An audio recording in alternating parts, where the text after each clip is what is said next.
Esta última sesión para ya culminar lo que es digestivo. Tenemos hasta el mediodía para enviar las consultas del examen. Me gustaría que hagamos un poquito antes, es la idea. Bueno, ya nos conocemos, pues voy a omitir las presentaciones. La idea es que hoy veamos lo que es la asimilación de esos nutrientes uno por uno en cada parte del cuerpo y cómo esos nutrientes tienen diferentes importancias en la práctica clínica del médico general, ¿no?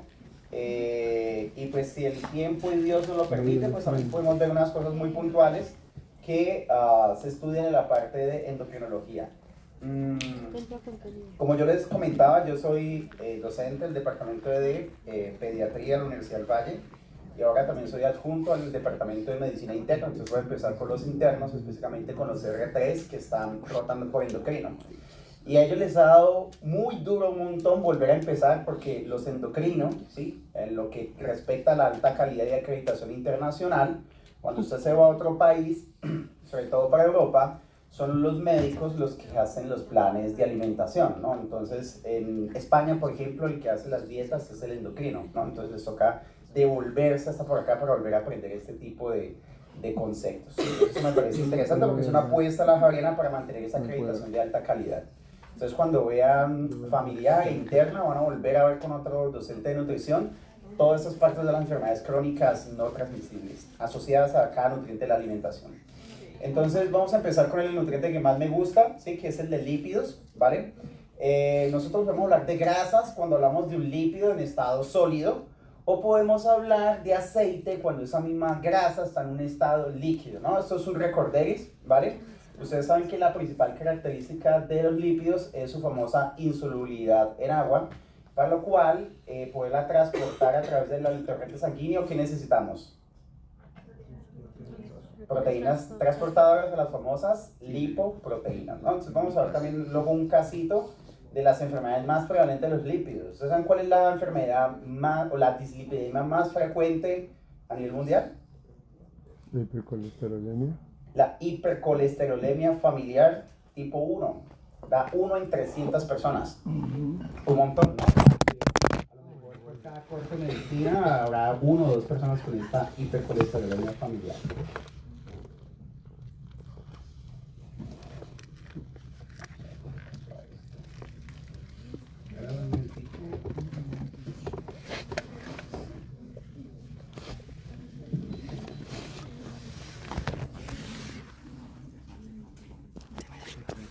Profe, una pregunta, ¿por qué nos dieron esta clase de último?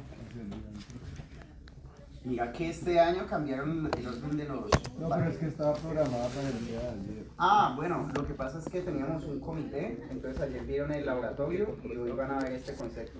El profesor Felber dijo que no había ningún problema. Porque es que son 4 horas de clases, probablemente como lo que no vaya a ir, ¿no? Porque es muy largo. Siento yo. Bueno, es que ustedes son futuros médicos. O de pronto nos puedes, como la vez pasada, cuando hicimos que era que sistema. ¿Cómo les fue con las preguntas mías? Muy bien, ¿no? Pero precisamente, no con más ansias, precisamente la dinámica de la clase pasada donde íbamos hablando, yo les iba diciendo, bueno, me interesa preguntar esto, es fenomenal porque ustedes fueron un grupo muy bueno, ¿no? Entonces yo espero lo mismo y no hay problema. Para mí no hay problema. ¿Podemos? Sí, como que si nos pudieras ayudar con ese mecanismo. Sí. Bueno, adelante. Por mí está bien. Yo siento a veces que cuando uno le preguntan cosas de los parciales, a uno nunca se le olvida. Me acuerdo tanto un examen de biología molecular cuando yo estudiaba nutrición que me preguntaban cuál era el glucolípido más importante. ¿Cuál es el glucolípido más importante? Producido en la glándula suprarrenal. En la zona... ¿Ustedes no han visto renal? Sí. No, pero si no me equivoco. Ah, bueno, de todas formas. El glucocorticoide más importante del el cuerpo. colesterol, el Cortisol. Uno nunca se le olvidan esas preguntas que se equivocan en el examen.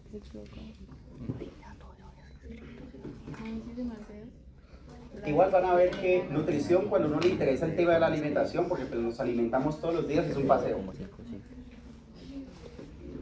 Bueno, entonces, ustedes saben que nosotros podemos categorizar los lípidos según su complejidad, ¿no? Entonces tenemos los ácidos grasos, que sería la molécula más sencilla, ¿sí? Nunca se olviden. Cuando hablamos de alimentación y esta clase que es de asimilación de nutrientes, a lo largo de estas presentaciones vamos a tratar de que ustedes entiendan cuál es el nutriente más sencillo que el cuerpo realmente puede hacer absorción. ¿Qué significa absorción? Básicamente, cuando hablamos de absorción, hablamos de un proceso que pasa de un sistema X al sistema circulatorio. Si hablamos desde el sistema digestivo, podemos hablar de que absorción es cuando un nutriente está en el sistema digestivo y pasa al sistema circulatorio. Si hablamos, por ejemplo, desde el sistema renal, cuando hablan del proceso de reabsorción, es cuando una sustancia que está en el sistema de túbulos renales pasa otra vez al torrente sanguíneo, ¿no? Es la misma definición. Entonces fíjense, por ejemplo, que tenemos los complejos, ¿sí? Fosfolípidos, glucolípidos, lipoproteínas, ¿vale? Y tenemos precursores derivados de los mismos, con los cuales podemos producir, en este caso, hormonas sexuales, ¿no? Hormonas sexuales de primer orden y de segundo orden como tal. Bueno, tenemos también que nosotros podemos clasificar los ácidos grasos por sus insaturaciones. Eso es un recorderis de la bioquímica, pero con eso también podemos entrar en unas consideraciones en salud, ¿no? Entonces, acuérdense que dentro de los insaturados, algo bien importante es que los saturados que ustedes ven acá son ácidos grasos que funcionan o sirven para el recambio de las membranas fosfolipídicas, ¿no? También funcionan muy bien para generar algunas hormonas cuando estos ácidos grasos pueden dar fluidez a la membrana, ¿no? Entonces tenemos algo interesante, que cuando los ácidos grasos tienen dobles enlaces, los pueden tener en dos posiciones, ¿no? De tipo cis y de tipo trans, ¿no? Entonces fíjense que estos dobles enlaces en posición cis generan un plegamiento en la molécula, ¿vale? Y este plegamiento, imaginemos lo siguiente: si yo tuviera muchos ácidos grasos uno debajo del otro, lo pusiera uno debajo del otro, podría ser un bloque de Lego perfecto, ¿cierto? Por el cual no hay espacios intermoleculares donde pueda pasar el agua, ¿sí? Pero si yo tuviera un ácido graso de tipo cis, uno saturado, uno cis, uno saturado, uno cis, tendría espacios intramoleculares por donde pasa el agua, ¿verdad? ¿Sí se entiende? Ahora, ¿cuál es la diferencia cuando está en posición trans? Este plegamiento, al estar en posiciones alostéricas totalmente diferentes, este plegamiento no se da.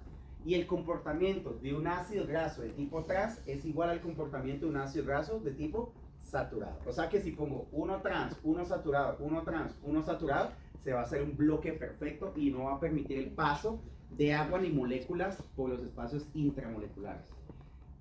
¿Cuál es la diferencia de esto? El ácido graso esteárico, por ejemplo, es un ácido graso de tipo esencial. ¿Qué significa que es esencial? Que el cuerpo no lo produce, tenemos que consumirlo a través de la dieta. Al ser esencial, pues tiene funciones biológicas.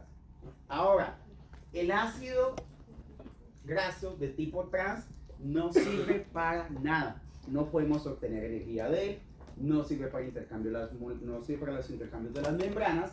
Y cuando tenemos un bloque con grasas trans, saturados, trans, saturados, trans, saturados, y genera un bloque, en últimas, eso es lo que me va a generar, son polímeros vasculares como la arteriosclerosis. ¿Sí? Por eso la industria alimentaria se enfocó desde, ustedes pensarán que eso muy tan bobo, pero solo desde el 2008 se dieron cuenta que tenían que empezar a declarar los alimentos fuentes de grasas trans. Entonces ustedes escuchan las propagandas, alimentos libres de grasas trans, porque son las que son altamente perjudiciales para la salud, porque no las podemos utilizar para nada, solo generan más riesgo cardiovascular. ¿Listo? Primera perla del sentido de esta charla, ¿listo? Eso es recordario bioquímico. Ustedes saben que nosotros tenemos el primer carbono, que es el carbono carboxilo. El segundo carbono, por la alfabetización griega, sería el carbono alfa. Luego sería el carbono beta. Luego sería el carbono delta. Luego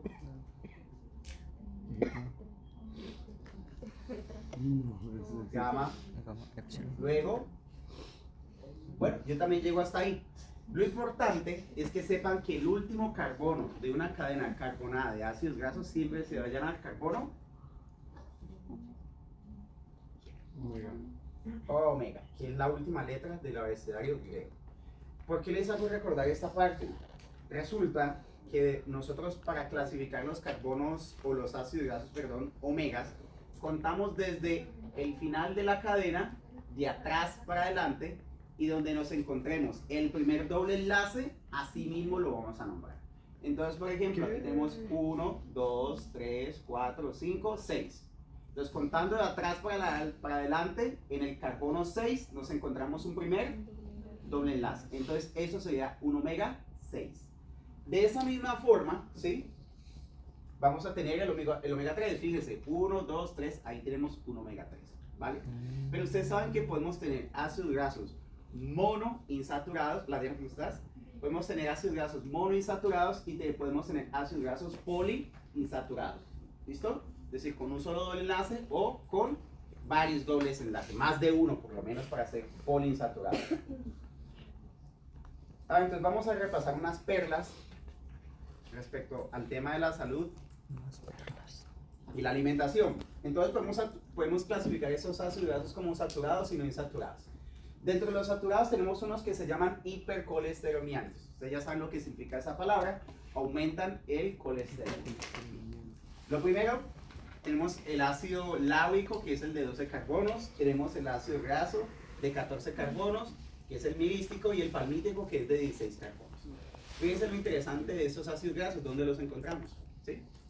Entonces, por ejemplo, el ácido láurico, que es el que está principalmente en el coco, es un ácido graso que se sabe por bioquímica, se sabe por fisiología, que es un ácido graso que aumenta los niveles de colesterol. El cuerpo lo superempaqueta y puede producir colesterol a partir de él. Ahora, a lo mejor ustedes no lo saben, porque todavía no están en el ámbito profesional, pero ustedes no se imaginan la cantidad de personas, especialmente, sobre todo el litoral pacífico, que piensan que el aceite de coco baja los triglicéridos.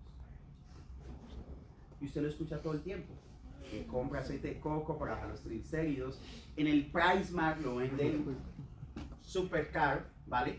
Con esa mentalidad de que eso ayuda a disminuir los triglicéridos en sangre.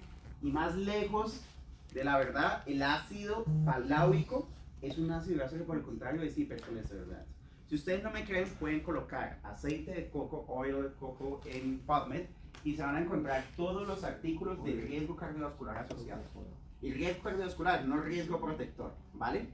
Asimismo, pues tenemos el palmítico, ¿sí? Que es el que está normalmente en las grasas de origen animal, y el mirístico, que es un intermedio dentro de los aceites.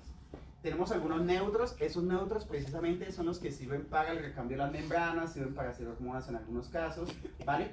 Y en los más importantes tenemos los insaturados, es decir, que tienen más de un doble enlace, pero que tienen un solo doble enlace, y ojalá este doble enlace esté en posición cis, no esté en posición trans.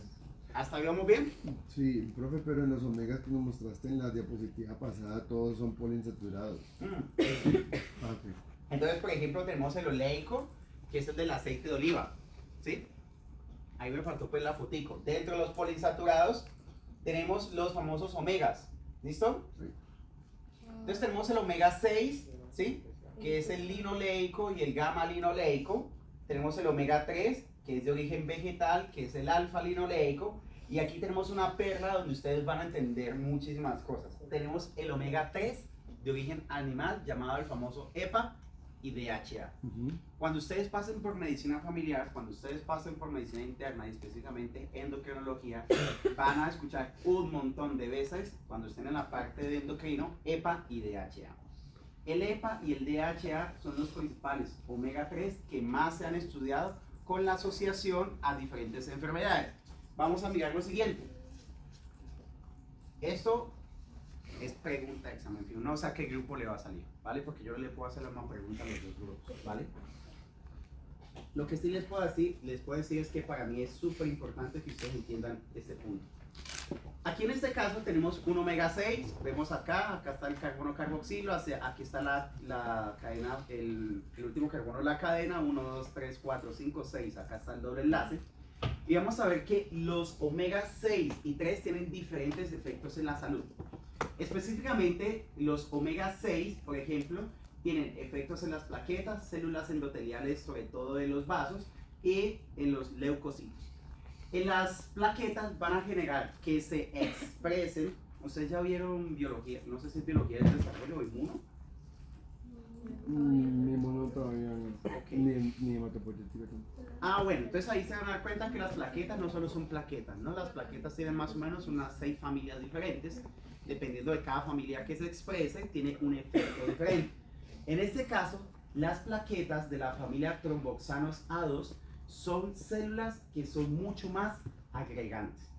¿Qué pasa cuando yo tengo una sustancia que es mucho más agregante en el torrente sanguíneo? ¿Qué va a pasar con la resistencia vascular? Mayor coagulación, ¿no? Es más viscoso, o sea que la resistencia vascular aumenta o disminuye. Aumenta, la sangre se hace más viscosa. Esto hacen las plaquetas de los tromboxanos A2. Segundo, las células endoteliales. Las células endoteliales empiezan a producir una molécula llamada prostaciclinas I2. Esas prostaciclinas I2 son altamente vasoconstrictores.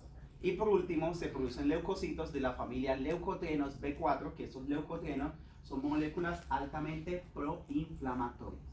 Eso pasa cuando uno consume los omega 6. Pregunta, ¿eso es malo o eso es bueno? Depende.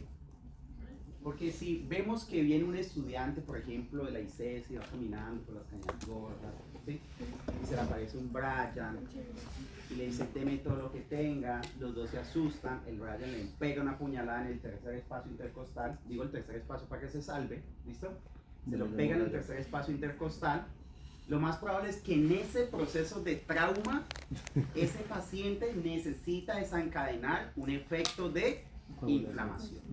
Y ese proceso de inflamación, que ustedes conocen como factor de necrosis tumoral alfa, interleuquina 1, interleuquina 6, es sí o sí mediado por el consumo previo de omega 6. Es que usted consume omega 6 en muchos alimentos, se guarda como una molécula, se guarda, y en procesos de trauma se saca esta molécula y se produce toda esta cascada. Obviamente, si usted es apuñalado, necesita más agregación para que la sangre sea más viscosa, para que haya más coagulación. Si la apuñala, necesita más vasoconstricción para no desangrarse y necesita más inflamación para alertar al cuerpo si usted está en un estado de alerta. ¿Se entiende? ¿Cuál es el problema? Cuando las personas consumen de manera ignorante, ¿sí? En su casa de farmacéuticas naturales de confianza, el omega 3, 6 y 9, ¿no? Dicen, uy, 3 por 1 de una vez, con la cara del águila y la bandera de USA, ¿no? Exacto, ¿sí? Entonces les voy a hacer una pregunta. Ahora, ¿una persona hipertensa o una persona con obesidad necesita mayor agregación sanguínea? Especialmente una persona hipertensa, no. ¿Una persona hipertensa necesita más vasoconstricción? De hecho, todo lo contrario. ¿Y mayor inflamación? Entonces, ese es el error de desconocer dónde se están consumiendo esos nutrientes, ¿vale? Profe, las prostaciclinas van a ser liberadas especialmente por las células endoteliales. En los vasos, sobre todo en las arteriolas. Pero solamente esas I2, ¿cierto? Esas I2. Ahora, ¿qué pasa cuando se consume el omega 3? Pues es todo lo contrario, ¿sí? Las plaquetas no producen la serie de plaquetas que se expresan no son tromboxanos A2, sino son los A3. Ya no son prostaciclinas I2, sino prostaciclinas I3. Y ya no son leucotrienos B4, sino leucotrienos B5, ¿sí? Entonces, por ejemplo, las plaquetas son más, esas plaquetas tromboxanos A3 son más antiagregantes, ¿sí? Lo que hace la sangre un poco menos viscosa. Menos viscosa por allá, la ley de Laplace, cuando usted lo vio en cardiovascular, significa menos resistencia vascular, ¿vale? Prostaciclinas I3 son más vasodilatadoras y leucotrienas B5 son antiinflamatorios. Miren, eso es tan importante que si usted coloca en PubMed, si quiere les voy a dar...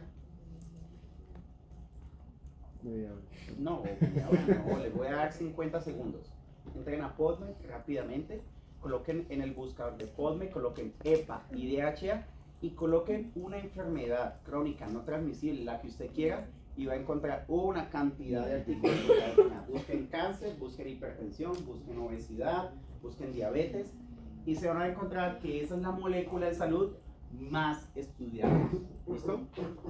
De hecho, hay guías y consensos enteros asociados a los beneficios del omega 3, específicamente EPA y DHA, que pueden mejorar algunos desenlaces en salud. De hecho, ahorita yo tengo una reunión con la gerencia del hospital en donde estamos implementando un protocolo para prehabilitar a los pacientes con cáncer, que son pacientes candidatos a cirugías mayores, y en eso estamos tratando de hacer una negociación con la EPS para poder incluir omega 3 dentro del nutriente que se le va a dar antes al sujeto en cuestión de que vaya a la cirugía. Porque un paciente con cáncer X, cualquiera, ¿ustedes creen que un paciente con este tipo de enfermedades tumorales suele tener más o menos inflamación? Más inflamación, ¿no? Entonces algo que está súper demostrado, que es lo que voy a tratar de explicarle al gerente, es que entienda que si un paciente que está altamente inflamado, con una molécula de estos, yo bajo el grado de inflamación, cuando lo operen, pues voy a compensar un poquito más, porque el paciente está inflamado por la enfermedad, lo voy a meter en una cirugía, se va a inflamar más, y el riesgo de infecciones postquirúrgicas, reingresos hospitalarios es más alto. Entonces, ¿qué le sale más barato al gerente? Darle omega 3, bajar la inflamación, que aguante mejor la cirugía, que salga la cirugía con menos grado de inflamación, que evite reinfectarse, que evite reingresar, le sale mucho más barato. ¿Sí? Por ejemplo, esto que les estoy diciendo de omega 3, no lo desarrollamos nosotros los nutricionistas, lo desarrollaron los cirujanos generales, porque la nutrición es una rama de la medicina. ¿Sí? Pero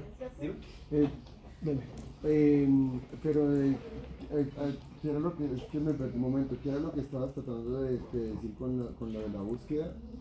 Pongan en PubMed, EPA y DHA. Sí, pero quiero como que qué era lo que decías, Sigue los resultados. ¿Qué es lo que más se estudia en cuanto a qué? Cuestiones de desenlaces en salud, alimentación y salud. O sea, como ¿cuáles son los efectos que tienen estas dos moléculas sobre...? Son dos moléculas más estudiadas y con mejor evidencia que tienen diferentes desenlaces en salud. ¿Sí?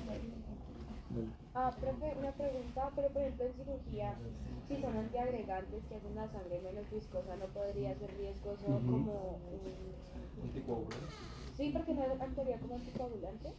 Bueno, depende porque precisamente eso es lo que uno ha estudiado, y es que esto no es al 100%, ¿sí? De todas estas funciones que tiene el omega 3, la mayor es la antiinflamación, ¿sí? Que es mucho más inflamatoria. Obviamente tiene un leve efecto antiagregante y tiene un leve efecto vasodilatador, ¿sí? Pero no es tan potente como el efecto que tenemos a través de la antiinflamación. Y depende de cuál molécula. Por ejemplo, el EPA es mucho más antiinflamatorio y el DHA es mucho más agregante. Entonces uno mira cuál de los omega 3 doy, ¿no? Es que los dos son omega 3. Los dos son omega 3. ¿Y son de qué tipo? ¿De origen? Animal. ¿Sí? Nunca van a Por encontrar eso omega. Por eso el tarro huele a pescado cuando uno lo compra. Perfecto. Miren que si ustedes se fijan, van a desmentir algo bien interesante, y es cuando les dicen que las semillas de chía son buenísimas en omega 3, pero es omega 3 alfa-linolénico. ¿Y no hay tantos estudios de esos beneficios? De hecho, la disponibilidad biológica de este omega 3 de Olimvetal es muy baja. ¿Se entiende el término de disponibilidad biológica? Sí. Perfecto. Pero esta otra pregunta con lo que estábamos hablando ahora, es por ejemplo si hay un paciente que tome anticoagulantes y pase por un proceso inflamatorio al mismo tiempo, ¿sería recomendable darle omega 3? Precisamente no. Fíjense que voy a contar el caso de una paciente muy cercana a mía. Le dio un tromboembolismo pulmonar idiopático, tiene 32 años, es médica internista, endocrinóloga de la FUT de Bogotá. ¿El conector? Y estuvo anticoagulada como unos 6 meses porque le dio su tromboembolismo pulmonar y nadie supo por qué, ¿no? Obviamente un paciente no puede pasar mucho tiempo anticoagulado. Sí. Lo ideal es que la anticoagulación no dure más allá de los 6 meses, 8 meses, ¿vale? Y ante el miedo de volver a hacer un proceso del trombo, ¿sí? Tenemos más o menos unos 750 miligramos de omega 3 de manera diaria, ¿sí? Me vengo a dos cosas puntuales que es algo que a mí me gusta hacer mucho en la práctica nutricional. Por ejemplo, personas que sufren mucho de migraña. ¿Hay personas que sufren de migraña? ¿Sí? Ustedes saben que las migrañas hay dos clasificaciones, una que es orgánica y una inorgánica. Para mí, la que más función tiene respecto al omega 3 es cuando usted tiene migraña, toma este famoso migrañón, estos compuestos comerciales que tienen altas dosis de cafeína. Si usted toma esos medicamentos que tienen cafeína y le mejoran la sintomatología, lo primero que usted se va a dar cuenta es que es una migraña inorgánica que es asociada a vasculatura, ¿no? Porque la cafeína es un vasodilatador natural. Entonces, por ejemplo, el omega 3, para esas migrañas que responden muy bien a la cafeína, en vez de usar estos medicamentos con cafeína, puedes usar omega 3 y quitar las migrañas. Y volviendo al tema de mi prima, después de que ella dejó los anticoagulantes, empezó a usar la suplementación omega 3 y mejoró un montón, ¿sí? Lo sigue tomando de manera diaria, no sé hasta cuándo, no hace daño, en teoría uno debe tener el omega 3 en su dieta habitual. Lo difícil del omega 3 es que solo están pescados, o sea, el EPA y el DHA solo están pescados y sobre todo en pescados de océano y en pescados de aguas profundas, ¿sí? Ni siquiera en pescados de río como la trucha, la tilapia, ni en los lagos de Buga que están por allá. Profe, pero entonces mientras está tomando el anticoagulante. No lo podría tomar. Ni de chiste. ¿Qué preguntaste?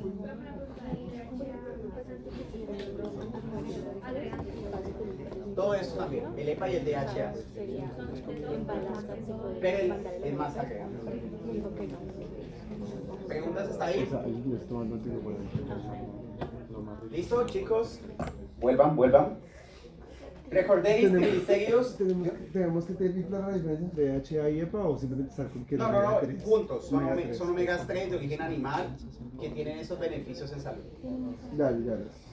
Chicos, vuelvan. Recordéis triglicéridos es una cabeza de glicerol con tres cadenas de ácido graso. Importantísimo, esta imagen me gusta un montón porque a veces la gente no tiene en cuenta que hay triglicéridos, ¿sí? En esa misma cadena que pueden ser monoinsaturados. Entonces fíjense en cómo es lo que yo les decía si pusiera bloque tras bloque, ¿sí me explico? Y acá sí hay un doble, hay un espacio molecular mucho más grande por donde puede pasar agua y es más soluble o más transportable en el torrente sanguíneo. ¿Listo? Colesterol, la función principal del colesterol es brindar consistencia a las membranas. Ustedes saben que dentro de la bicapa fosfolipídica, porque los ácidos grasos se están mirando de frente así en la bicapa fosfolipídica, el colesterol está en medio, ¿no? Entonces, entre más colesterol haya, mayor fluidez tiene la membrana, ¿no? Entonces, tejidos como la piel, hay altas concentraciones de colesterol para darle mayor consistencia. O rigidez, si es alta. O menos colesterol si necesita más rigidez. Por ejemplo, un tejido bajo en colesterol es, por ejemplo, la parte del hueso, pero no la parte medular. La parte medular tiene un montón de colesterol. ¿Listo? Funciona para generar sales biliares, formación de hormonas. De aquí que nuestro calvo favorito diga que hay que comer chicharrón, ¿no? Para producir más testosterona. Pero ese señor nadie le dio clases de genética y nadie le explicó que la formación de testosterona y estrógenos es una condición netamente genética. Ya cada uno está predispuesto a saber cuántas hormonas sexuales va a producir. Si usted quiere más, pues tiene que hacerlo de manera endógena, ¿vale? Y la formación endógena de vitamina D, ¿no? Eso es fundamental. Por ejemplo, mucha gente que no le gusta solearse, ¿no? Eso lo vamos a hablar ahorita de vitamina D. Pero la gente que no le gusta solearse, es normal que suele acumular un poco de colesterol total, ¿no? Porque en últimas este exceso de colesterol más el estímulo lumínico debería ayudarnos a producir vitamina D, que ya vamos a ver cómo es esta parte.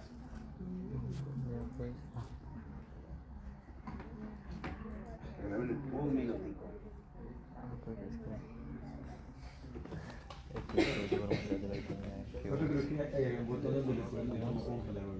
Es que normalmente es aquí, pero mira que no lo encontré acá en pantalla. Ah, no, ahí lo encontró el mismo. Ah, ok, vamos a buscar. Se llama Freeze, creo. No, o sea, sí como claro, pero Pues como así lo formaron.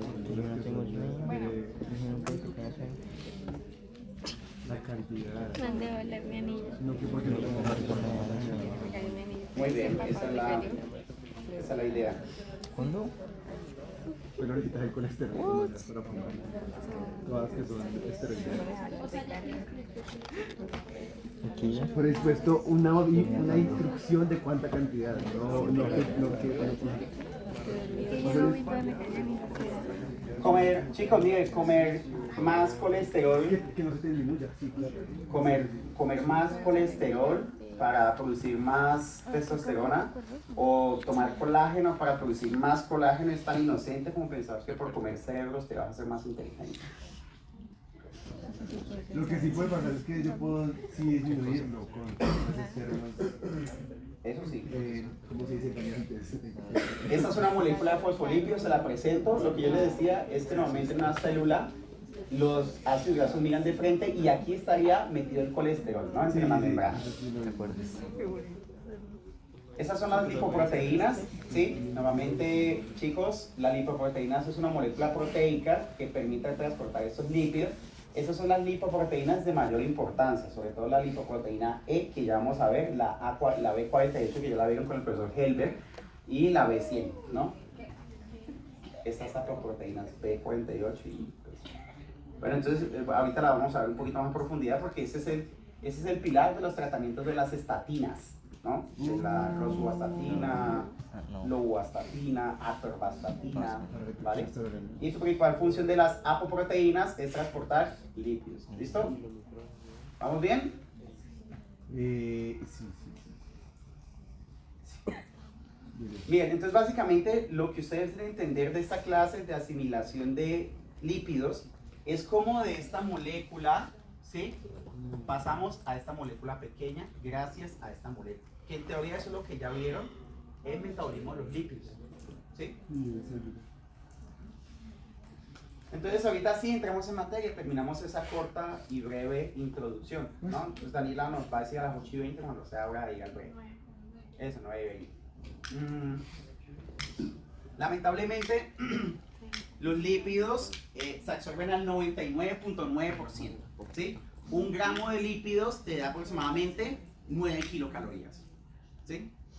1 gramo de carbohidratos te da 4 kilocalorías, 1 gramo de proteína te da 5.4 kilocalorías, pero para poder obtener calorías de las proteínas hay que invertir energía, entonces ya no son 5.4 sino que es 4 otra vez, ¿vale? Eso les doy como esta explicación un poco bioquímica y es porque nosotros no necesitamos gasto energético para poder sacar energía de los lípidos y les absorben al 99%.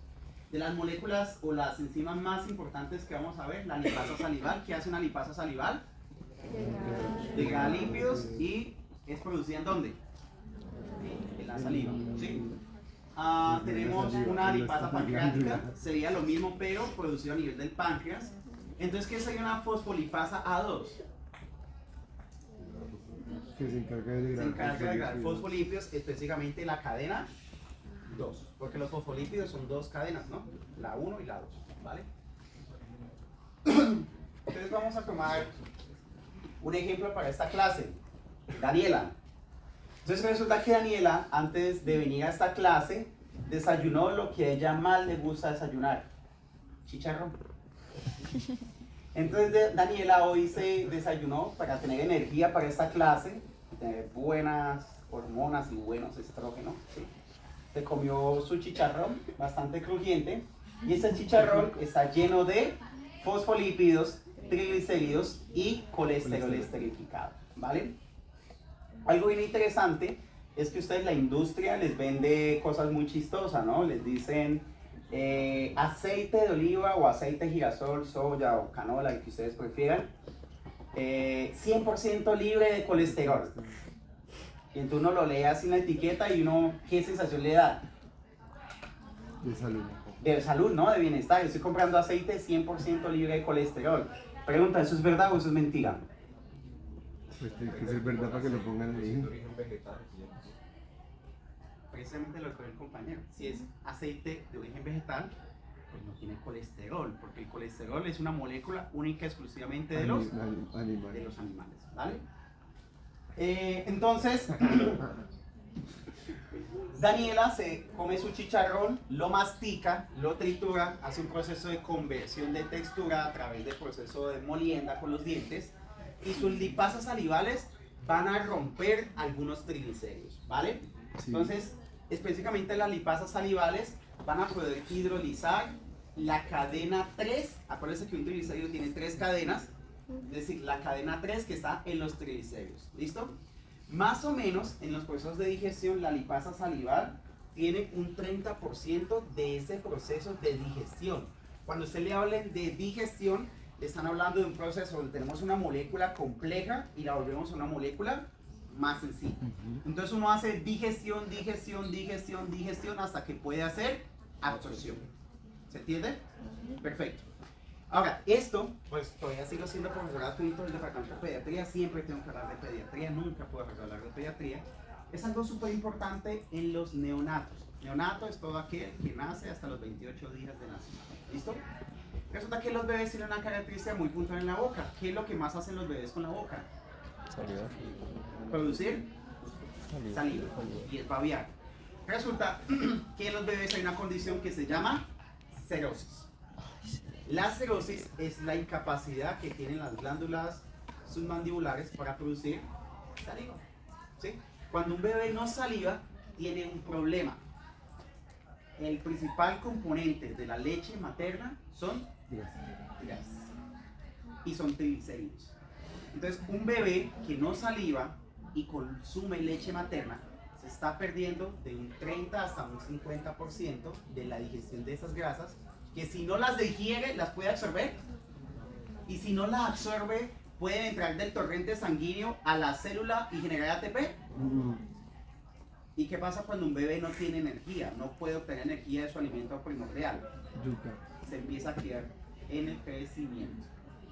Entonces, algo bien interesante que ustedes deben vigilar cuando estén, sobre todo en pediatría o estén, y cuando estén en ginecología y obstetricia. Uno, cuando estén en no, yo no creo porque ustedes no trasnochan, pero yo tengo entendido que no los hacen trasnochar. Entonces, cuando yo estoy en el HV, los últimos que se van conmigo al otro día son los de Univalle. Los de la JAVE son como las 8, 9, 10, ¿sí? Pero cuando estén en ginecología y obstetricia, hay algo muy común, y es que cuando ustedes están asistiendo a un proceso de parto, suelen, ven compañero por acá, vamos a tomar un modelo de ejemplo. Vamos acá. Suelen agarrar el bebé de esta parte y hacen tanta presión que aprisionan, gracias, las glándulas submandibulares, ¿sí? Y hacen que el bebé las primeras 48 o 24 horas no pueda producir suficiente salivación, ¿sí? Eso es algo muy común que puede pasar, inclusive cuando ustedes hacen tanta fuerza que se deforma un poquito el cráneo. ¿Listo? Que son cosas que salen solas, pero para que lo tengan en cuenta. Bueno, Daniela se mastica su chicharrón, dime. ¿Y la parótida no compensaría, que es como la glándula más grande? En parte. Lo que pasa es que la parótida hace todo el proceso, pero lo que más tienes contacto de manera superficial es la submandibular. Entonces te pierdes con un 20% de la salivación. Y el bebé eso es súper fundamental. O sea, cada cosita en un bebé cuenta. Luego tenemos acá ya no solo fosfolípidos, sino que también vamos a tener AGL. ¿Qué son AGL? Ácidos grasos libres. ¿De dónde vienen esos ácidos grasos libres? De la primera corte. Muy bien. Entonces en el estómago de Daniela, gracias a sus lipasas gástricas, ¿qué hace la lipasa gástrica? Lo mismo, va a cortar triglicéridos, porque los cortó todos ahorita, solo 30%, ¿sí? Entonces, gracias a las lipasas salivales de Daniela y al movimiento del peristaltismo del estómago de Daniela, más la temperatura que está en el estómago de Daniela, esta bola de grasa se va a convertir en algo que ustedes les llamaron gotitas de grasa.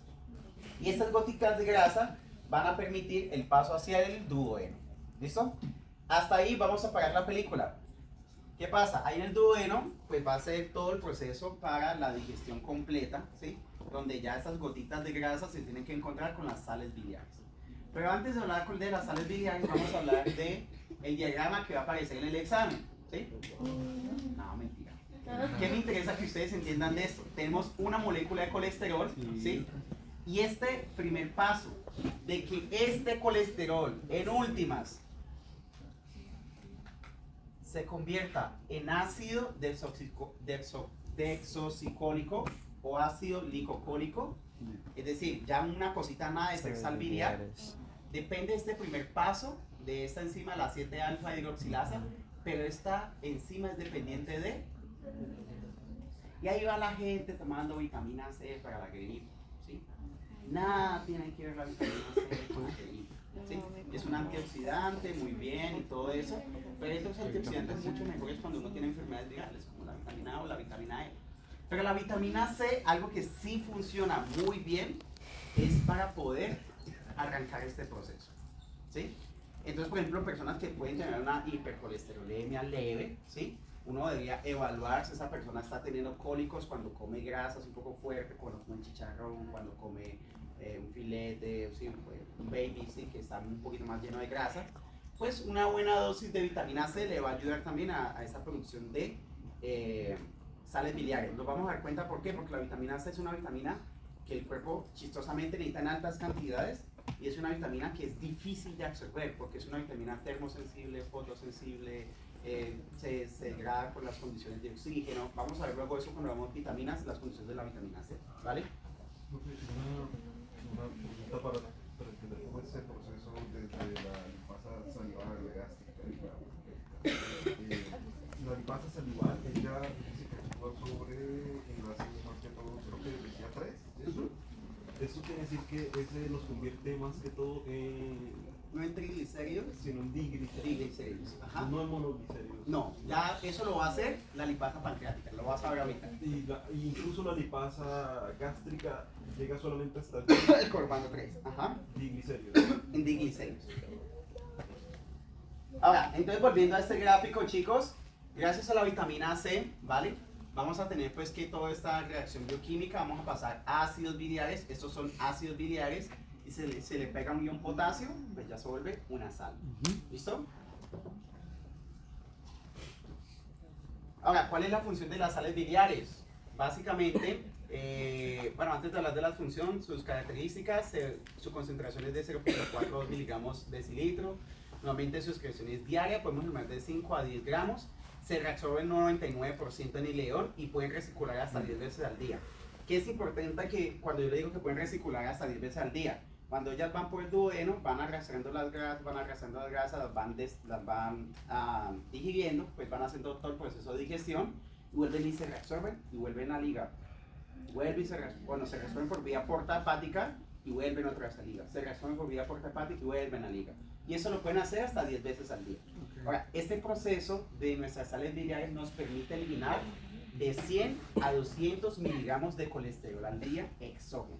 Apréndanse en este dato, tanto para el examen, para la vida y para el final de la presentación. ¿Listo? ¿Puedes volver a repetir, profe, por favor? Que estas sales biliares nos permiten eliminar de 100 a 200 miligramos de colesterol al día. ¿Listo?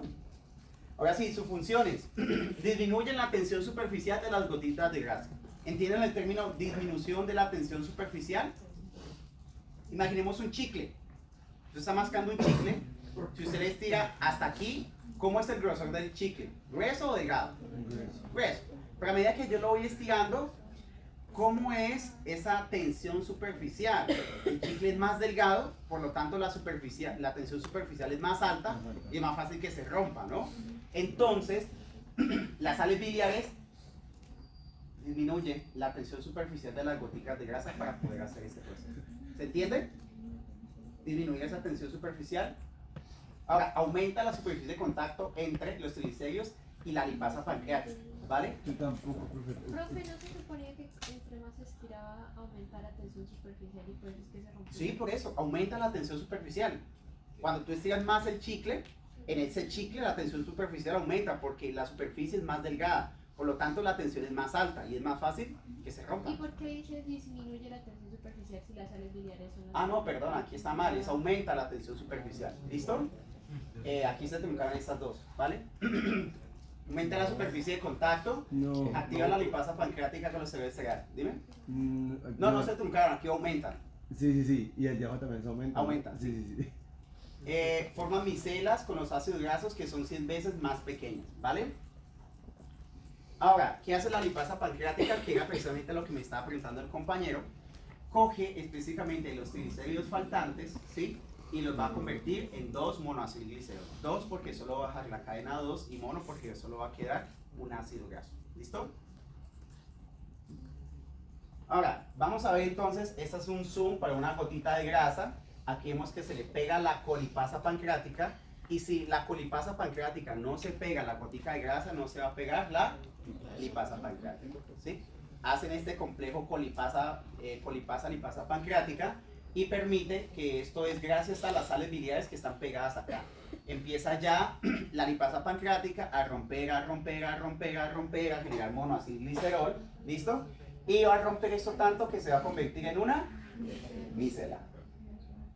Ahora, ¿qué nos queda por digerir gracias a ese chicharrón que se comió? ¿Qué nos queda por digerir en ese chicharrón que se comió Daniela? Nos queda por digerir fosfolípidos. ¿Qué hace la fosfolipasa? Pues básicamente quita un ácido graso de la cadena número 2 y ya no se llama fosfolípido, sino que se va a llamar lisofosfolípidos. Y tenemos la colesterol estereasa que básicamente coge el colesterol esterificado y lo separa, dejando colesterol libre y ácido graso libre. ¿Hasta ahí todo bien? Sí. Lo que uno consume entonces normalmente es que colesterol, pero esterificado. Normalmente el colesterol que está en los animales y en nosotros está esterificado. Rara vez el colesterol está libre. Profe, ¿puede repetir hacia la lipasa pancreática? Como 2 diapositivas. Eso es un triglicérido, mira cómo lo ve.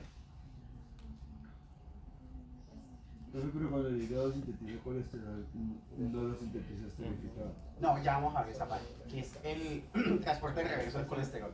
Y esto lo hace normalmente, pues según lo que entendí, sobre triglicéridos. Sobre triglicéridos, ¿sí? Ya vamos a ver. La mayor parte igual llega a este paso como triglicéridos todavía. No, ya triglicéridos ya no tenemos a este punto. ¿Y Tenemos entonces? diglicéridos y tenemos monoglicéridos, monoacilgliceroles. Pero, ¿por qué dice triglicéridos en pancreática? O sea, ¿sería el diglicérido? No, acuérdense que nosotros acá solo digerimos un 30%. ¿Sí? Acá digerimos aproximadamente otro 30 o 25%. Ah, ok, exacto. ¿Sí? El resto, como dijo Álvaro. El resto, entonces, ¿Ustedes cuando vieron el profe Helber vieron secreciones digestivas? Sí, sí. Entonces ustedes ven cómo son las secreciones salivales, porque las secreciones salivales no son el mismo porcentaje que las gástricas ni el mismo porcentaje que las secreciones pancreáticas. ¿Sí? Pero entonces, es decir, la lipasa pancreática puede hacerlo sobre triglicéridos y sobre diglicéridos. Específicamente sobre triglicéridos. Los diglicéridos, ¿cómo? Sobre diglicéridos no puede actuar. Sí lo puede hacer, pero lo que yo quiero que ustedes entiendan es que tiene muchísimo más acción, tiene de hecho más afinidad en la los lipasa triglicéridos. pancreática. La lipasa pancreática, más afinidad. Profe, es que no me quedó claro. Entonces, nosotros tenemos primero una digestión en la boca. Y En la saliva. En la saliva. Luego Y tenemos llega el estómago y tenemos otro proceso de digestión. Pero entonces, en ese proceso de digestión, ¿vuelven a pasar al duodeno triglicéridos o ya ahí solamente pasan? Es que en ese proceso de digestión no se digiere el 100%. Pero sí pasan algunos triglicéridos. Claro, pasa el 50% de lo que falta. Ah, no pasa. Es que falta un mundo. Falta el 50 al Y ya 60. la lipasa pancreática. Termina de hacer el resto. O sea, en el. Ya en el yeyuno, porque ya a lo largo del yeyuno esas sales biliares están acompañando a las gotitas de grasa. Mira. Ay, qué rico, sí. Eso es a lo largo de todo el claro. yeyuno. ¿Sí? O sea, pasa de triglicérido a micelar. Pasa de gotica de grasa a una micela. ¿Y cómo es que pasa de una gotita de grasa a una micela? Porque la gotita de grasa que está lleno de triglicéridos, colesterol esterificado y fosfolípidos. Entonces, ¿qué pasa acá? Gracias a las enzimas pancreáticas, las lipasas pancreáticas. Entonces, la lipasa pancreática se encarga de romper los triglicéridos que quedan y volverlos en 2 monoacilglicerol y algunos diglicéridos, ¿vale? Y el mismo páncreas produce la fosfolipasa y la colesterol estereasa. Y entonces en esa misma gótica de grasa termina de romper estas moléculas más complejas en moléculas más sencillas, más simples. Y en lo último que vamos a tener es una micela. Miren, esta es la foto ya de una micela llena de 2 monoacilglicerol, ácidos grasos, lisofosfolípidos y colesterol libre. ¿Qué pasa? Esta micela, ¿sí? Gracias a una enzima que se llama NPS1L1, ¿sí? Va a transportar esta micela hacia el enterocito, ¿vale? Y entre el enterocito, el enterocito lo que va a hacer es que le va a pegar una apoproteína llamada ApoB48, y esta apoproteína B48 lo que va a permitir es pasar del sistema digestivo al sistema linfático. Y ahí ya generamos los famosos kilomicrones. ¿Dónde está el éxito, por ejemplo, de algunas estatinas? Básicamente algunas estatinas lo que hacen, o más que estatinas, perdón, no, estatinas no, lo que hacen estos inhibidores de grasa que están de moda como el lipogras o el disgrasil, que se usa es que para bajar de peso, O el Orlistat también. o el Orlistat también, sino que el Orlistat, el más viejo, ahorita ya se llama lipogras, disgrasil, es como la nueva nombre comercial, inhiben esta enzima. Si yo inhibo esta enzima, ¿qué pasa con las micelas que están en el tubo gastrointestinal? Siguen derecho. ¿Y siguen derecho hasta dónde? Hasta las heces. Hasta las heces fecales. Y cuando yo tengo grasas en las heces fecales, ¿eso cómo se le llama? Estratorrea. ¿Sí? Pregunta. Si yo inhibo la NPS1L1 para inhibir estas grasas,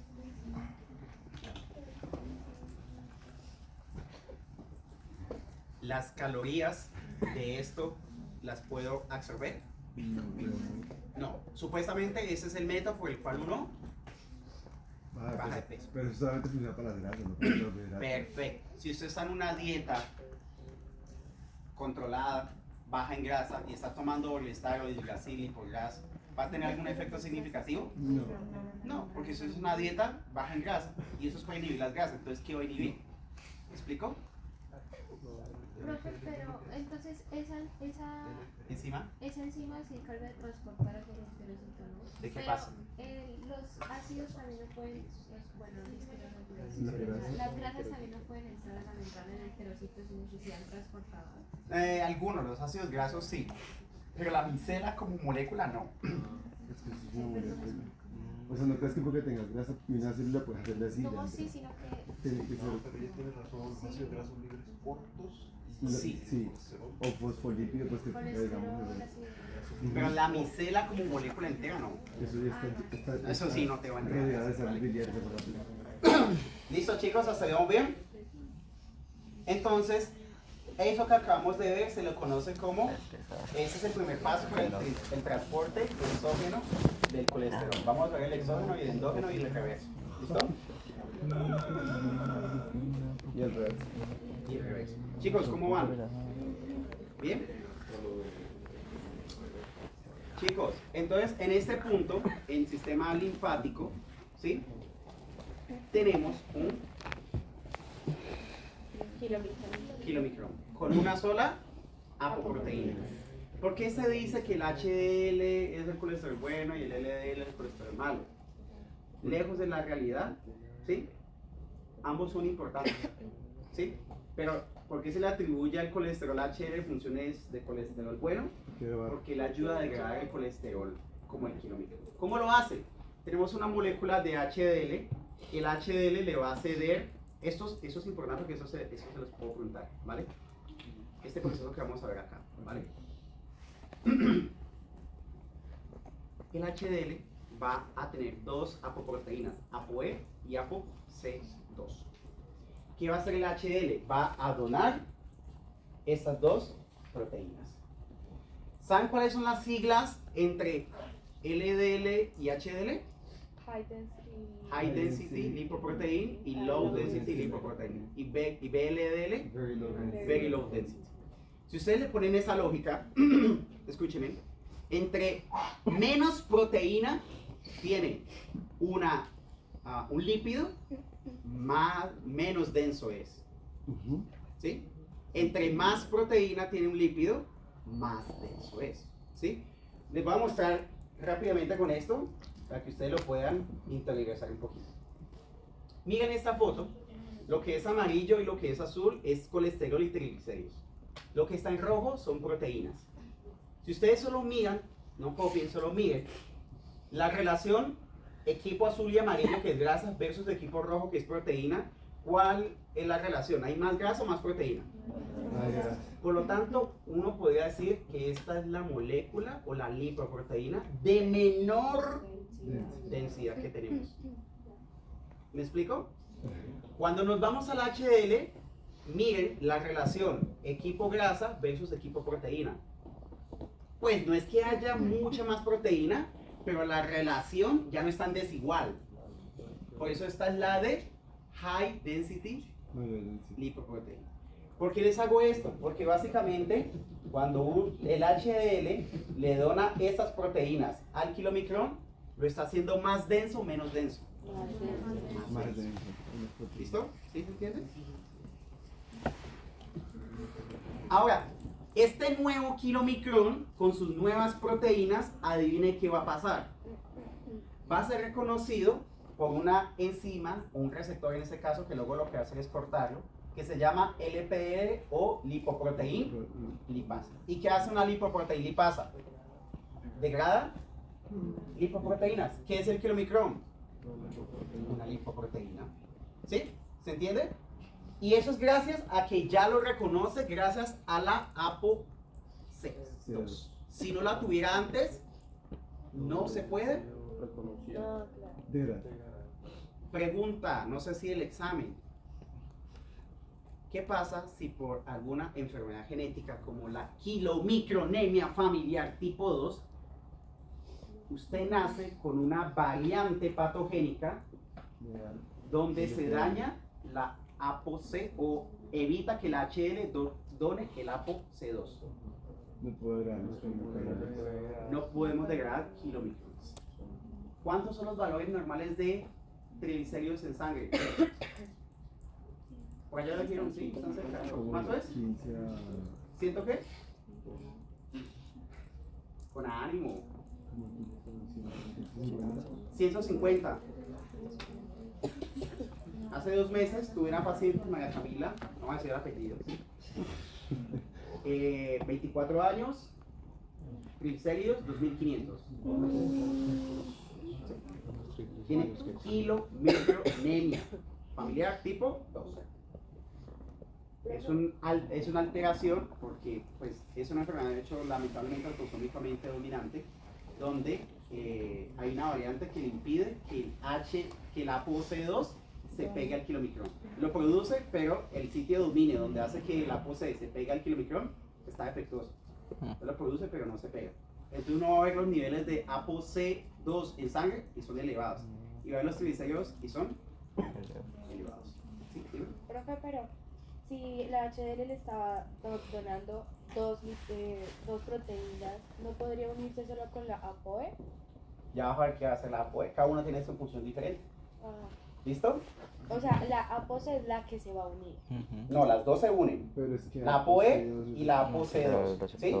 Aquí solo les quiero ejemplificar la ApoC2. Que esa ApoC2 le permite unirse a la lipoproteína lipasa, ya saben qué hace. Y esta lipoproteína lipasa lo que va a hacer es cortar, hasta generar ácidos grasos, ¿sí? La cadena y la cabeza de glicerol, ¿vale? Eso se va a ir al torrente sanguíneo, los ácidos grasos, ¿sí? Y esos ácidos grasos se van a ir a cualquier tejido extrahepático, es decir, a cualquier tejido menos al hígado. El glicerol va a ser transportado por la albúmina y luego va a funcionar para producir 3-fosfoglicerol, para la glucólisis o para cualquier otra molécula que necesite glicerol, ¿vale? Pero entonces, el high density, ¿El HDL? sí, ese colesterol que nosotros normalmente llamamos malo. Bueno. Puede ser el que llamamos. Es el que llamamos bueno. Listo. ¿Por qué le llamamos bueno? Mira lo que acaba de hacer. No, sí. Por eso no está como entendiendo, pero si es el que llamamos bueno, pues ya. Sí. Ahora, esta albúmina con este glicerol se va a ir al hígado. Ahora, este kilomicrón va a pasar a una molécula, chicos, molécula que se llama kilomicrón remanente. Remanente, así como cuando uno queda después de una relación tóxica, remanente, pues lo que queda, ¿sí? Ese kilomicrón remanente, ahorita sí, para lo que me preguntaba la compañera, gracias a la otra proteína que le donó el HDL, que la ApoE va a ir al receptor E del hígado, ¿sí? Y ahí se va a poder internalizar, ¿vale? Cuando ya se internaliza en el hígado, vamos a tenerlo ahí y vamos a ver que luego el cuerpo lo va a expulsar en forma de VLDL al torrente sanguíneo. Esta imagen que está acá, resumidita, que ustedes se la encuentran mucho en algunos libros de fisiología, es lo que acabamos de ver. Chicos, miren, si quieren miren, no copien, solo presten atención y traten de no hablar tan fuerte. No por telepatía.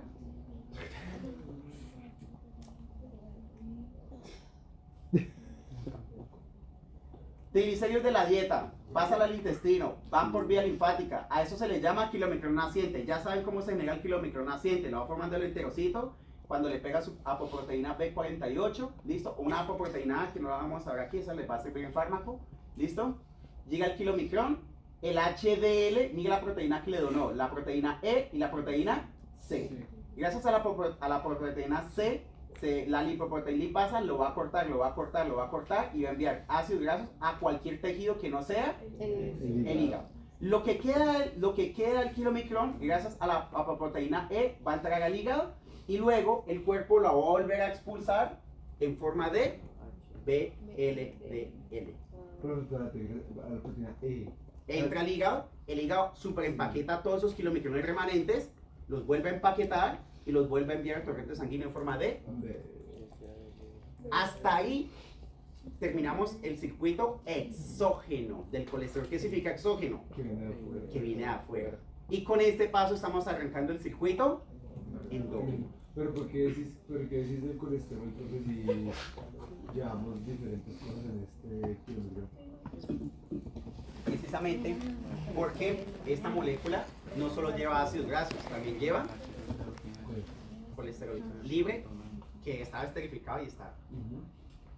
No, por eso, pero dijiste del colesterol. O sea, exógeno del colesterol, pero de todo lo grado. Bueno, lo que pasa es que así es una buena apreciación, pero normalmente así es como se llaman los libros. Pero estamos hablando en general de los lípidos. En general de los lípidos, porque esta molécula, tú la viste que está llena de pepitas verdes, pepitas azules y amarillas. Chicos, vuelvan. ¿Qué creen que va a ser el HDL en este caso? Antes de que Daniela me diga que son ahí 20. Con el BLD. Aquí de frente, ¿con quién está? Ok, ¿y quién es este? ¿Qué creen que va a pasar? Le va a dar proteínas otra vez. Le va a donar sus proteínas nuevamente, ¿sí? ¿Qué creen que va a pasar acá? Se va a volver a acoplar, la lipoproteína lipasa va a romper, va a quitar más ácidos grasos, ¿sí? Va a generar va a separar esos ácidos grasos. Los ácidos grasos, la cadena de ácidos grasos libres la va a enviar hacia cualquier tejido extrahepático. El glicerol se va a ir con la albúmina para generar lo que necesita el cuerpo, ¿sí? Y va a quedar una molécula ya no llamada VLDL remanente, sino IDL, lipoproteína intermedio. Eso es lo que significa la I, ¿vale? ¿Qué creen que va a pasar aquí? Igual. Exactamente lo mismo. Eso ya lo han visto un mundo de veces. Aquí volvemos y ya el cuerpo va a empaquetar esos IDL en forma de LDL. Y esos LDL ya van a empezar a circular en el torrente sanguíneo. ¿Listo? Voy a saltarme una diapositiva y ya vuelvo a la anterior. Ya están cargadas en la plataforma, de hecho. ¿Sí? Yo les cargué todo de una vez porque yo los vi, ya esos son los juiciosos, entonces cargué todas las diapositivas. Pero endógeno es a partir de VLD. Endógenos a partir de VLDL. Y el circuito exógeno arranca de los kilomicrones. O sea, una vez que ya el hígado suelta ese VLD, ya se convierte en un circuito endógeno. Correcto. Miren que es exactamente lo mismo. Miren lo que tenemos acá. Chicos, tenemos VLDL naciente, ¿sí? Luego llega la HL, le dona la proteína E, la proteína C, la lipoproteína lipasa lo rompe, envía los ácidos grasos a cualquier tejido que no sea el hígado, el glicerol se va por la albúmina, ¿vale? Y queda un IDLL, se vuelve al hígado y lo forma como un LDL. Y luego ya lo enviamos hacia el torrente sanguíneo en forma de LDL. Ahora, ¿el LDL para qué nos sirve?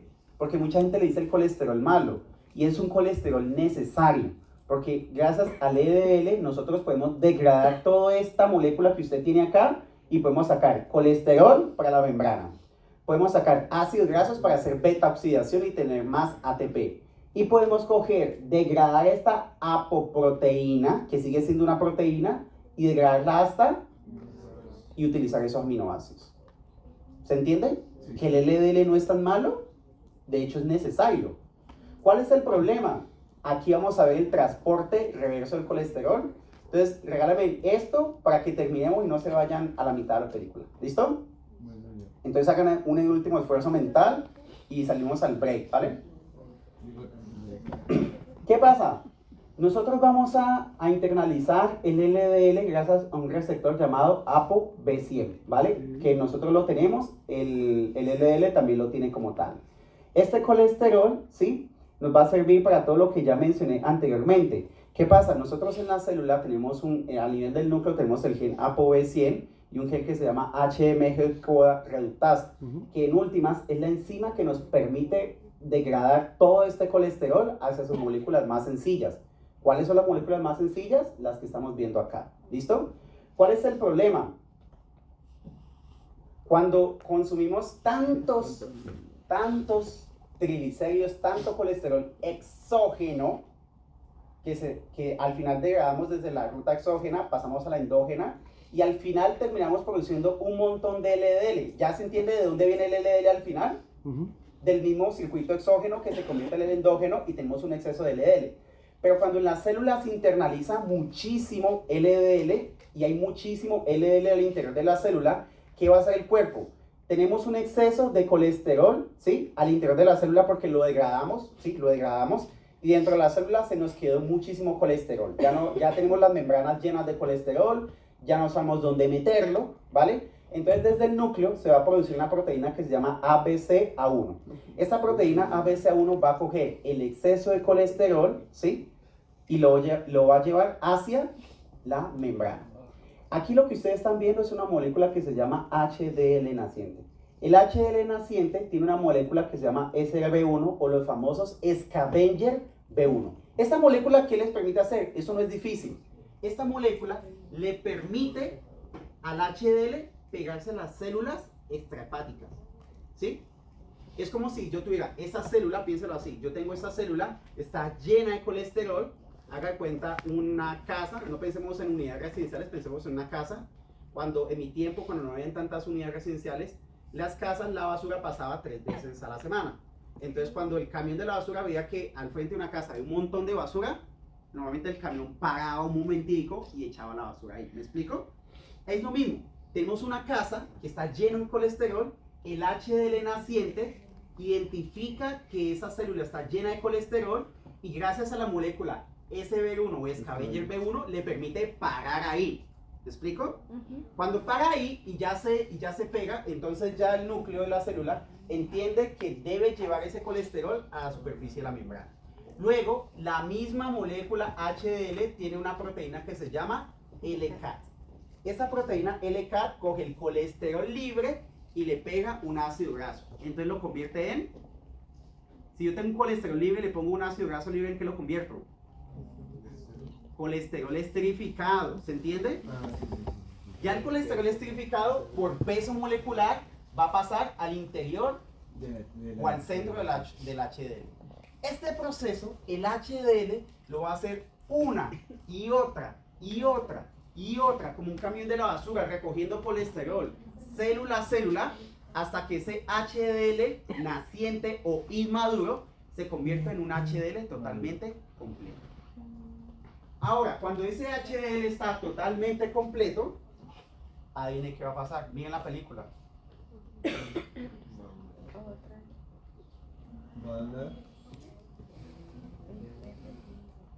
¿Se entiende? ¿Por qué el HDL le dicen el colesterol bueno? Porque él es el que participa principalmente en el colesterol, en el transporte reverso del colesterol. Daniela se comió un mundo de colesterol en chicharrón, hizo un transporte exógeno, ¿sí? Que era de ese kilomicrón hasta el hígado, vuelve el transporte endógeno en forma de BL, lo volvemos hasta LDL y ese LDL empieza a circular en sangre. Pero como ella comió tanto colesterol, tanto chicharrón, mucho LDL que se internalizó dentro de la célula, dejó un exceso de colesterol en algunas células. ¿Y qué viene el HDL? Viene a recoger ese exceso de colesterol y recoger ese mismo exceso de colesterol del HDL le permite convertirse en un HDL maduro. Cuando ya está maduro, el HDL empieza a donar sus proteínas y hacer toda la función. Pero ¿quién empieza el HL como tal? El hígado es el que principalmente produce el HDL en la sangre. Es que quería explicar la película y luego ¿Listo? Profe, ¿y qué pasa con todos los lípidos y la grasa que tengo adentro del HDL después? Después de que ya no se puede madurar más. Lo que pasa es que cuando él ya madura, chicos, cuando él ya madura, ¿sí? Cuando él ya madura como tal, ¿sí? Y empieza a donar estas proteínas, ¿sí? Él vuelve al hígado. Y el hígado, pues, vuelve y le genera las proteínas, o en caso tal que necesitemos energía, pues lo vuelve energía. ¿Listo? Profe, pero él se Ya está entendí. transportando, Perfecto. o sea, me imagino que el hígado pues le da esas proteínas y ahí se transporta por la circulación hacia el tejido hepático a que le pasen ese colesterol. A recoger ese colesterol así. Ok. O sea que ese recogido de colesterol es a nivel de las células, no de... Porque es que mucha gente, pues yo he escuchado que mucha gente dice, no, es que limpia las venas, las arterias, perdón. Que no Las recoge las células, arterias. pero esa función, esa es una buena pregunta. Chicos, esa, ya para que puedan salir al break, esa función, eso de recoger este colesterol, ¿sí? También lo puede hacer en la parte endotelial, pero no lo hace de forma tan efectiva, porque ese colesterol que está en el endotelio es colesterol extracelular, no es intracelular. O sea, no lo puede detectar. Igual. No es tan fácil. Sí lo puede hacer, pero no es tan fácil. Pregunta importantísima. No sé si lo voy a preguntar, no lo sé, ¿sí? Porque es que tengo que hacer un mundo de preguntas. Guillermo me pide muchas preguntas y son 2 grupos, ¿sí? Pero yo siempre digo, a mí me interesa que sepan esto. Y yo digo, yo les conté esto, se los voy a preguntar porque se los conté. O sea, yo nunca les voy a preguntar algo que no estuvo en mi discurso, ¿vale? Nosotros única y exclusivamente aumentamos los niveles de HDL a través del ejercicio. Por más que usted coma grasas buenas, aguacate, aceite de oliva, maní, pescados de aguas profundas, etc., etc., lo único que potencializa más la producción de HDL intrahepática es el ejercicio. O sea, que yo tenga la posibilidad de quedar en hacienda, ¿no? Exacto. Ahora, ya para terminar, yo les decía que ¿cuánto miligramos de colesterol nos permitían eliminar las sales biliares al día? De 100 a 200. Porque las guías americanas, en este caso la AHA, la Asociación Americana del Corazón, en este Step 1, recomienda que su ingesta de colesterol no sea más allá de 300 miligramos de cilindro. Porque si usted consume en el día 300 miligramos y puede eliminar máximo de 200 a 100, si usted consume 300 y elimina 200, ¿cuánto le queda en sangre? 100 más o menos. Pero Daniela se comió 500 y elimina 200 a través de las sales biliares, a través de las heces. Si comió 500 y eliminó 200, ¿cuánto le queda en sangre? ¿Y cuántos son los valores máximos de colesterol total que uno debe tener en sangre? 200. ¿Tolerables? 200. ¿Total? Total, colesterol total hasta 200, ¿vale? Otras guías como los europeos dicen que no más de el consumo de 200 miligramos de colesterol. ¿Se entiende por qué la recomendación? Sí. Entonces, cuando usted tenga un paciente con hipercolesterolemia en el consultorio, le va a decir que no debe consumir más de 300 gramos de colesterol al día. Y le va a decir, ¿qué? Y usted le dice, pues lo va a enviar a un nutricionista para que le diga cuántos son 300 gramos de colesterol al día. ¿Listo? Chicos, nos vamos a ver faltando 10 para las 10. ¿Listo? Para que tengan tiempito que estamos en la línea.